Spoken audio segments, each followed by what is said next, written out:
Money doesn't grow on trees, or does it? Sharon Hornellstrom here.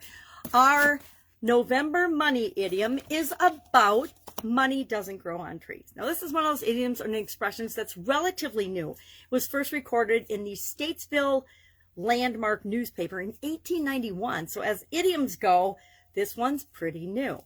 Now, I grew up with parents of the Depression. My grandparents grew up during the Depression and were young during the Depression. My parents were born right after the Depression during the World War years. And therefore, this is an idiom, this is an expression I heard from both my grandparents and my parents, both sides of the family, my entire life. And guess what? I went on to use it on my kids when they would ask for something that I thought was a little ridiculous, or that would take a little bit, or was more of a sacrifice, or I thought they should appreciate it more. I would say, well, money doesn't grow on trees. Now, I've since I got older and wiser, like in my 50s and 60s, realized that that's not necessarily true. Now, if you're in the lumber industry, money definitely grows on trees. If you're in the apple or fruit or anything else that grows on trees industry, money literally grows on trees because you trade those products and services for money. I think I just was at the apple orchard, $29 for a bag of apples. Not a big bag, a small bag of apples. So in that instance, money literally grows. It does grow on trees. But for the most part, it just means that usually things that grow on trees are easy to retrieve and pick out.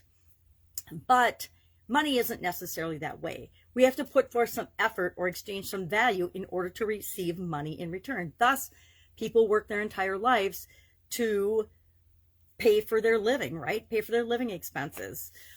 All of us listening to me probably have our own businesses, and although we know money doesn't necessarily come to us super easily, we know how to go about getting it to meet the needs of our growing businesses.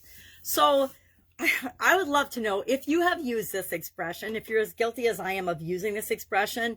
I'm sure I used it in my businesses when people would ask for things that were like outrageous. I'm like, yeah, money doesn't grow on trees. We need to figure out a way to cover that expense if we want to incur it. We need to figure out a way to invest in this by bringing in more resources in order to cover that. And it's kind of been my own rule of thumb, is that if I want to get something for myself or my business, I need to have the money first. Not everybody lives with that philosophy. Lots of people live on credit, and that gets them into trouble. But I like to have the resources available and dedicated to something before I go out and acquire it, because otherwise we're just accumulating things for the sake of having more things.